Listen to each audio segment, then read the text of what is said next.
Oh, let me lock that. Okay. You have a chair lock? Yeah, it keeps it from It's amazing. going back all the way. Chair technology is far surpassed toilet paper technology. What does that even mean? How do you determine? You'd think that we'd make an advancement, like, in that first. Before we think about chairs, we think about how can we wipe our butts in a less disgusting fashion. I mean, you go to Japan and get one of their talking toilets. But I don't want it to talk to me. I don't want it to be like, hey, shitting in me. Origato, or whatever. I don't ever feel comfortable pooping in public bathrooms, but I know if I could hear a voice coming from beneath me, it would soothe me into defecation. It wouldn't soothe me. It'd tighten me right up. It'd snap shut. Whatever poop was coming out it'd be halfway. Well, maybe they should put them in prisons then, and it'll be sort of a self-defense rape toilet.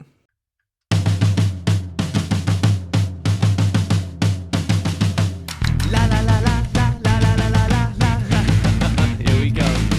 It's the Bible reloaded, the logic explosion, like Jesus and Moses, but it's Hugo and Jake. The Bible is jaded, and most of it taken, so get educated with Hugo and Jake. Pull up you and stop what you're doing, it's Bible reloaded time. They call it debated, the theists will hate it, like talking to taken, but it's Hugo and Jake. So on with the show then, it's not candy coated, it's the Bible reloaded with Hugo and Jake. With Hugo and Jake.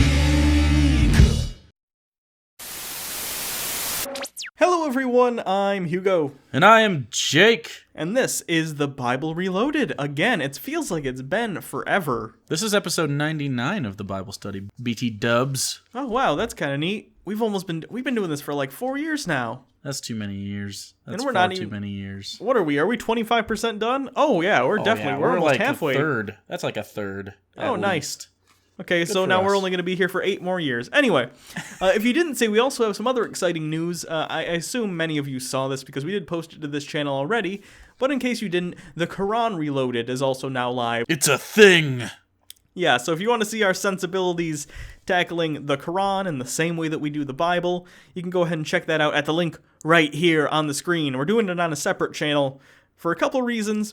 Firstly, we know that channel's probably more likely to get flagged by people who are Muslim and get mad about the fact that I don't think we're doing anything with the Quran we're not already doing with the Bible, but they tend to be more sensitive about that kind of thing. And then the second thing is, if we ever get false DMCA'd on this channel again, or vice versa or whatever, we always have a second place for you to go where we could upload things more easily. So I would suggest if you like this channel, you should go and subscribe there, even if you don't want to watch the Quran study, because if anything ever happened over here, we would migrate things there. Also, in other news, we have a semi-new upload schedule because we have our 2 alternate channels. We have, obviously, Quran Reloaded that you just heard about, and then we have Unpopular Culture that we've had for a while. And that's been it's been active, and we've been uploading pretty regularly, but it hasn't been a set day. But now we're going to make set days, just like TBR. So TBR stays the same. Wednesdays, Fridays, 8 a.m. Eastern Time. Same exact deal. Quran Reloaded will be 8 a.m. Eastern Time on Mondays, and Unpop uploads will happen on Saturdays. So you have Monday, Wednesday, Friday, Saturday if you want it. Or you can just stick with, it's like a la carte. Do what you want, But we do, if you're unfamiliar with Unpopular Culture, if you're kind of new, we do like movie stuff and trailer reviews and Goosebumps and all sorts of stuff. Sometimes we play video games, but not really. It's not a Let's Play channel. So if you're into that, sorry, dude. Or lady. Or dude lady. Or lady dude. So with all that out of the way, let's get back to the good old classic, the Bible. If you don't remember where we were last time, that's reasonable because it's been a couple weeks. Esther, we are in Esther. And last time what happened was Esther had become the queen of Xerxes, the king of Persia. You saw 300, you know what's up. And her family member, Mordecai, was in trouble because there was this guy named Haman, and Haman wanted Mordecai to bow to him, but Mordecai said no. So Haman, instead of just punching Mordecai, hatched a plan to go to Xerxes and say, hey, the Jews hate them. Let's kill all the Jews. Xerxes, being semi-Hitlery, although probably would have been more successful, said, yes, let's kill all the Jews. So he sent out messengers to everyone in his provinces and said, hey, we're going to start killing Jews. Just so you know, kill all the Jews. P.S. Kill the Jews, though, for real, though. So, without further ado, let's go ahead and jump back in. In Esther, chapter 4, Mordecai persuades Esther to help. Every time I read the name Mordecai, I always think of it like with a heavy Jewy in it. Mordecai. Mordecai. Like you're phlegmy from all the matzah. Is that what that is? Just stuff stuck on the roof of their mouth? Yeah, or their what's that called? Lox.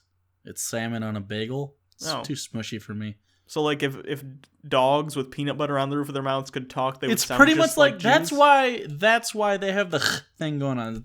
It's dog with peanut butter on the roof of their mouth syndrome, but for human Jews. Is this racist yet? When Mordecai learned of all that had been done, he tore his clothes, put on sackcloth and ashes, and went into the city, wailing loudly and bitterly. But he went only as far as the king's gate, because no one clothed in sackcloth was allowed to enter it. Was that a rule that needed to be made? It's a fashion sense thing. Is it? Like, they said specifically, when was this rule made? Was it Xerxes, or was there like a king hundreds of years ago who's like, okay guys, I get it, you want to come into the palace, it's a very beautiful place, but we're trying to keep up standards, so sackcloth, that's so 3rd century BC, girlfriend. Yeah, it was just like that. They were talking about the future because 3rd century BC. Yeah, it was, time and stuff. He was from the future or something. I don't know. That's why he was so fashion forward. Yeah, he was not gay though. You're wrong for thinking it. You're bigoted for assuming that was a gay voice. Some Persians just like to be oiled, and sometimes when you're oil wrestling, things go places. It's just life. Live life. In every province to which the edict and order of the king came, there was a great mourning amongst the Jews, with fasting, weeping, and wailing. Many lay in sackcloth and ashes. Are there just piles of ashes that the Jews in the Bible have lain out just in case some torment is laid upon them? Yes, it's specifically for that. Well, they're so depressive and just prone to it, they decided to plan ahead. Because you don't want to buy ashes whenever you need them, you know what I mean? Like, it's better and more frugal to get them all like really large shipments, like on crates, like a pallet of ashes for your depression. Okay. That's not racist either. Just because Jews are stereotypically frugal doesn't mean these ones were. It just means that they're conscientious and maybe they have like a low budget. But this time it was definitely because they were Jews. When Esther's eunuchs and female attendants came and told about Mordecai, she was in great distress. She sent clothes for him to put on instead of his sackcloth, but he would not accept them. He is going for more of a trash chic look. Yeah. And he thinks it's sort of hipstery. He's going against the grain. He could be regal, but he thinks, no, I'll show you how much I don't care by putting a lot of thought into my dirty wardrobe. Then Esther summoned Hathach, one of the king's eunuchs assigned to attend her, and ordered him to find out what was troubling Mordecai and why. Lots of eunuchs. This is the chapter of eunuchs. This whole book actually is very eunuch heavy, which is difficult to do because they actually weigh a little less than a normal man because they don't have testicles. Why are eunuchs always the bitch though? Well, like there's no like I don't need no queen eunuch around. No. Like no strong positive black man eunuch. No. Like the guy from Kimmy Schmidt? Sure, yeah, that guy. That's the one. So Hathach went out to Mordecai in the open square of the city in front of the king's gate. Mordecai told him everything that had happened to him, including the exact amount of money Haman had promised to pay into the royal treasury for the destruction of the Jews. Don't you hate friends that overshare?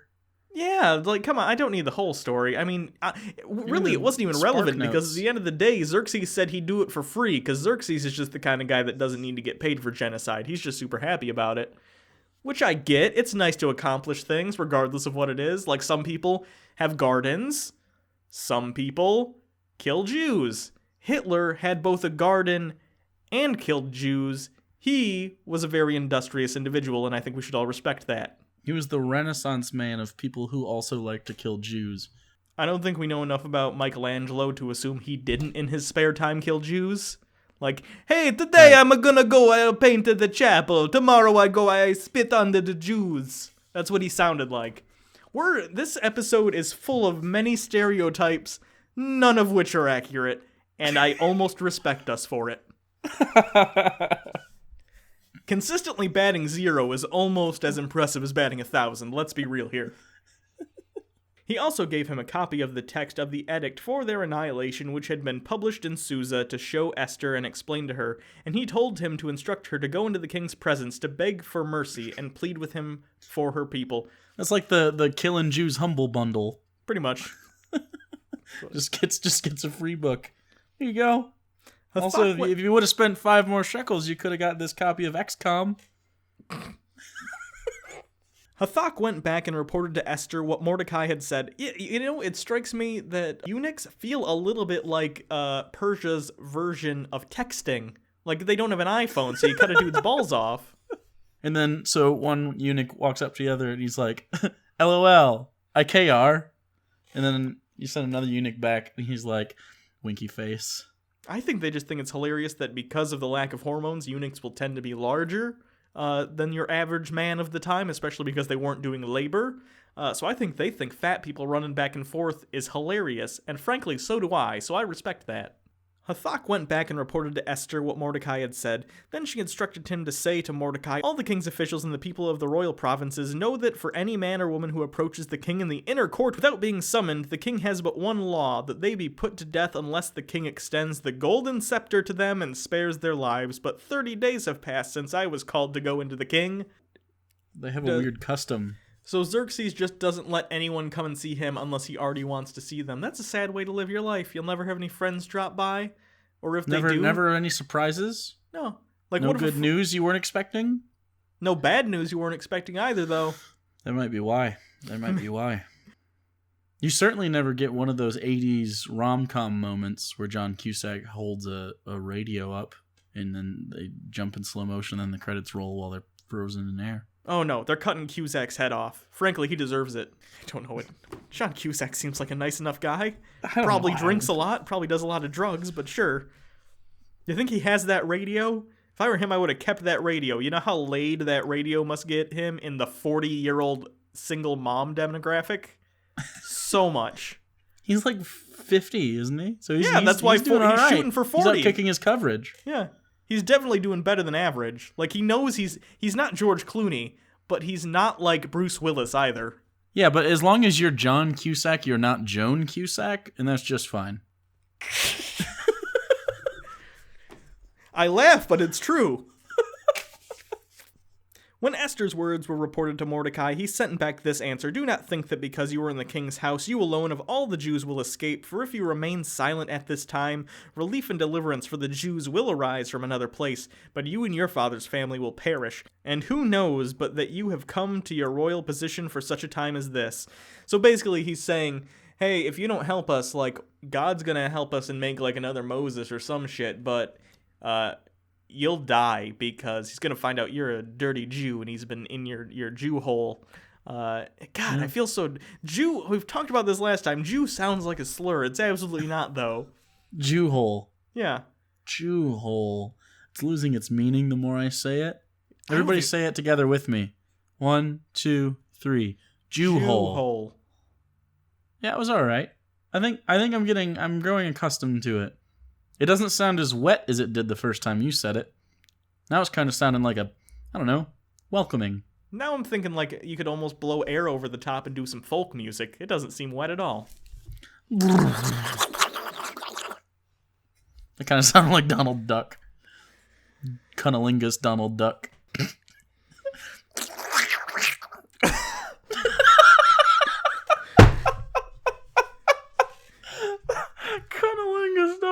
Where the fuck does this shit come from, man? I don't know. This is our job. Yeah. Then Esther sent this reply to Mordecai: go gather all the Jews who are in Susa and fast for me. Do not eat or drink for 3 days, night or day. Yeah, that's what fasting means, Mordecai. They're Jews, they know. Yeah, but also, this is the desert. Don't maybe drink, like, one of those days. But 3 total, but drink 1. I and my attendants will fast as you do. Then, when this is done, I will go to the king, even though it is against the law, and if I perish, I perish. So Mordecai went away and carried out all Esther's instructions. That kind of petered out. That was getting intense for a little bit. He started threatening her, and then he's like, nah. It was an underhanded threat. He was basically saying, hey, I'm going to tell him you're a Jew, and he's going to kill you if you don't do this. It went from threatening to cordial very quickly. I think it's because she's a woman, and she had no rights at the time, and she's just like, damn it, stupid Jew hole. dicked again! Chapter 5, Esther's Request to the King. This, by the way, is pretty much the meat of the Esther story. This is what Esther is famous for, and she's often credited. If you've ever been in any sort of church where they do stories every week, eventually you'll get around to this one, and usually the message, because, sermons often have a message beyond just strictly reading you the story. It's supposed to be sort of, allegorical or whatever for what the pastor's talking about that day. Often, this will be used as sort of a woman in the Bible empowerment story. Now, if you haven't been paying attention, Esther's biggest asset is that she fucks the king, even though she probably doesn't want to. Yeah. At least Samson got to kill people with a donkey bone. But he didn't have a Jew hole. She just gets to get donkey boned by Xerxes. Now I'm just thinking like it's a sitcom and like something bad happens and go, Jew hole! Tells bad puns on Magic School Bus. Jew hole. Jew hole. That's really using your brain.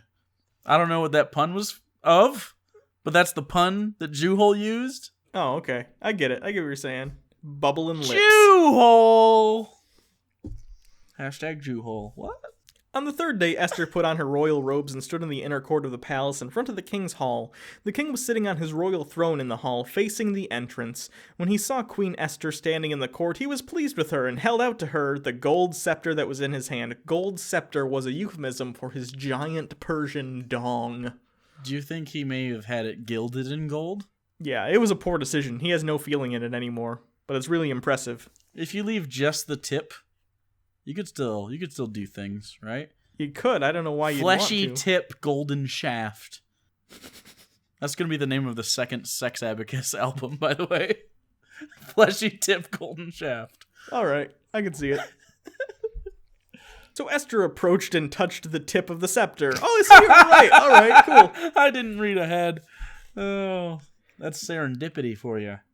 Then the king asked, "What is it, Queen Esther? What is your request? Even up to half the kingdom, it will be given to you. If Up to half, but no more! No, 51% is a controlling share, and he will not have that in his kingdom. He's like that dude from Shark Tank. Any of them. Any of the dudes. But not you, bitch. If it pleases the king, replied Esther, let the king together with Haman come today to a banquet I have prepared for him. Bring Haman at once, the king said, so that we may do what Esther asks. So the king and Haman went to the banquet Esther had prepared. As they were drinking wine, the king again asked Esther, now what is your petition? It will be given to you, and what is your request? Even up to half of the kingdom it will be granted. And at this time she should have taken half the kingdom. Yeah, and then she would just put all the Jews there, and they'd be safe, and she'd be in my half of the kingdom, no Jew killing. Only Jews. Happy Boom. Jew kingdom. And also now you have half the power. And in which case you can Game of Thrones this shit. And I don't know who's still alive, because I don't watch it. But I'm going to assume that Jon Snow... alive? He's a sexy one. Jon Snow is alive, you were correct. Woo! Good job, Jon. Esther replied, my petition and my request is this. If the king regards me with favor, and it pleases the king to grant my petition and fulfill my request, let the king and Haman come tomorrow to the banquet I will prepare for them. Then I will answer the king's question. Haman went out that day happy and high spirits, but when he saw Mordecai at the king's gate and observed that he neither rose nor showed fear in his presence, he was filled with rage against Mordecai. This is how this whole thing started. Mordecai... Let's be real here. I understand that you have like a pride thing going on, but you not doing what this dude wants is killing your entire group of people. Like, your whole religious sect in the area gonna be wiped out because you won't bow down to this a-hole. Like, I get it, but I'm assuming maybe in my head it looks like the bad guy from Titanic. Yeah, Billy Zane. Billy Zane, you got zaned. Nevertheless, Haman restrained himself and went home. Like, what, was he going to beat Mordecai to death in the street? Was that the course of action he would normally take if he hadn't taken 10? He was going to Moses him. Hmm. Remember when Moses killed that one guy and everybody forgot about it and let him do snake snaff things? I do. Calling together his friends and Zeresh his wife, Haman boasted to them about his vast wealth, his many sons, and all the ways the king had honored him and how he had elevated him above all the other nobles and officials. And that's not all, Haman added. I'm the only person Queen Esther invited to accompany the king to the banquet she gave, and she has invited me along with the king tomorrow. But all this gives me no satisfaction as long as I see that Jew Mordecai sitting at the king's gate. That Jew Mordecai! His wife Zeresh and all his friends said to him, "Have a pole set up reaching to a height of 50 cubits. Ask the king in the morning to have Mordecai impaled on it. Then go with the king to the banquet and enjoy yourself." This suggestion delighted Haman, and he had the pole set up. He had the pole set up. It's not a fucking trampoline. You know what I mean? It's not just like, I'm building a cabinet. It's an impaling pole. I think that's my favorite ending to a Bible story, or at least, again, it continues, obviously, but we're ending here today, and that's the end of that chapter. That's my favorite end to a section of the Bible ever. The dude was bummed out, and his family had to be like, "Hey, don't be so sad. Why don't you set up a pole and impale this man? That'll make you feel better," and it genuinely cheered him up to think about doing this, and he decided to do it. Severely good shit right there.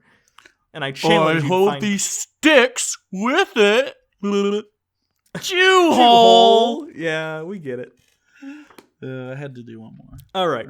So that's it for this episode. Next time we'll continue and find out what happens to Mordecai and Haman and Esther and see if she uses her vagina powers or whatever. And Xerxes probably not going to care about most of it. So probably not. He's king. Who gives a shit?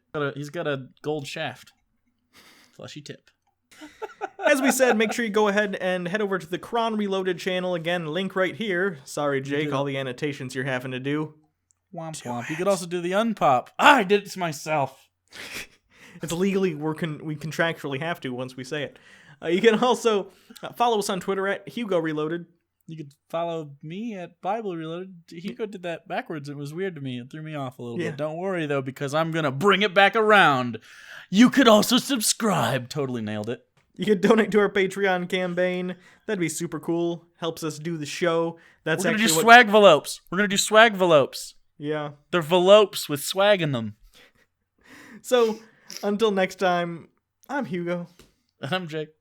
And this has been The Bible Reloaded, number 99. Come back next time for 100. We're not doing anything special, but if you like round numbers, this is one. That would be one. This is 99. No. This is round on top and pointy on the bottom twice. This is 99. And that's a magic number. Remember that? Remember Schoolhouse Rock? I was thinking Jay-Z. Yeah. 99 problems, but a bitch ain't one. Hit me! Bye. He says that. No, we're done. I don't know why. No, we're talking. We're done. Shh. Only sleep. What's hit me mean? Is it like the beat? Does he want to be hit with the beat? Give me the beat! Or does he want to be struck?